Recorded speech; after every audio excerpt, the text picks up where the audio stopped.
अस्सलामुअलैकुम दोस्तों। आज हम एक्सप्लोर करने वाले हैं यूनिवर्स के सबसे मिस्टीरियस और पावरफुल ऑब्जेक्ट्स, ब्लैक होल्स को।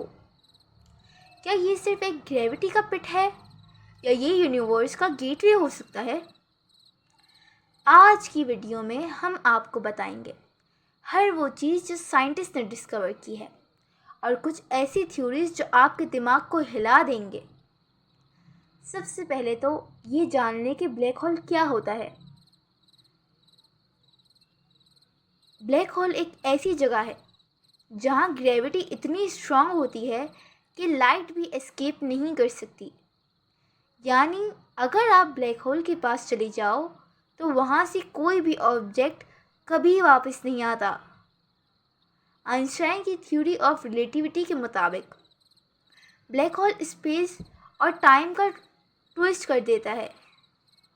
अगर आप सोच रहे हो कि ये सिर्फ एक थ्योरी है, नासा के जेम्स वेब और हबल टेलीस्कोप ने कुछ ऐसे ब्लैक होल्स कैप्चर किए हैं जो बिल्कुल रियल हैं।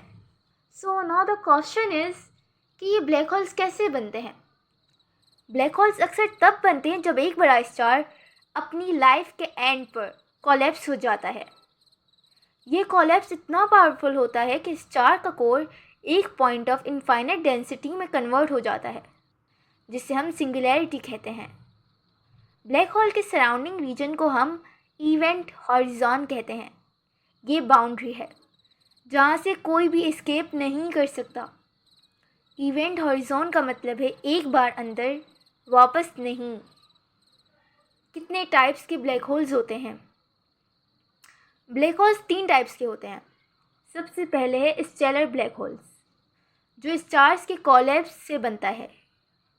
फिर है सुपरमैसिव ब्लैक होल्स, जो गैलेक्सीज के सेंटर में होते हैं।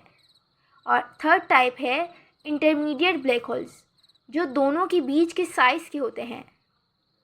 आपको पता है कि मिल्की वे गैलेक्सी का सेंटर में भी एक सुपरमैसिव ब्लैक होल है, जिसका नाम सेजिटेरियस A+ है।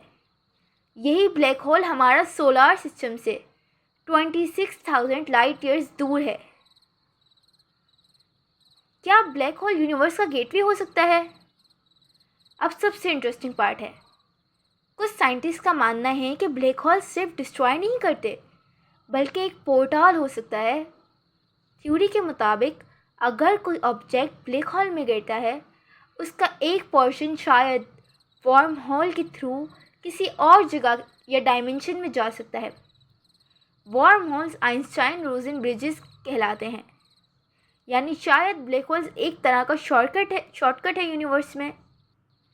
लेकिन अभी तक इसका साइंटिफिक प्रूफ नहीं मिला, बस थ्योरेटिकल स्टडीज़ और सिमुलेशंस हैं।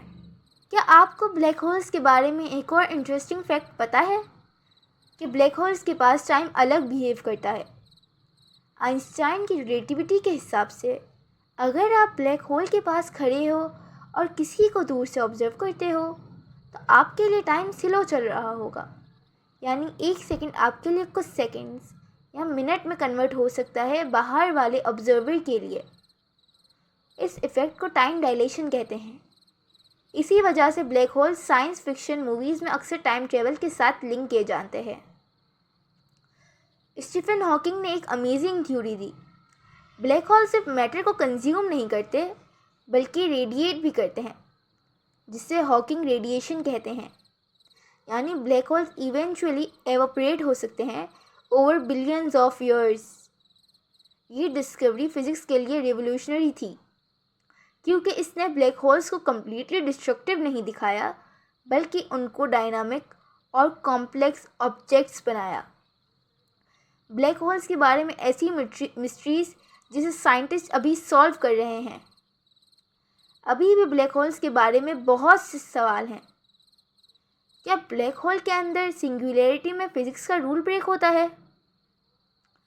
क्या हम फ्यूचर में ब्लैक होल्स के थ्रू स्पेस ट्रेवल एक्सप्लोर कर सकते हैं? डार्क मैटर और डार्क एनर्जी का ब्लैक होल्स के साथ क्या कनेक्शन है? नासा और other space agencies continuously observe और सिमुलेट कर रहे हैं। हर न्यू डिस्कवरी साइंस और इमेजिनेशन को और आगे ले जाती है।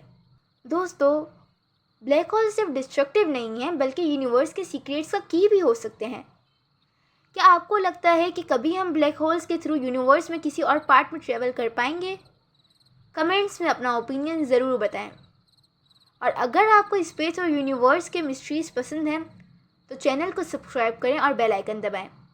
Thanks for watching. अल्लाह हाफिज़।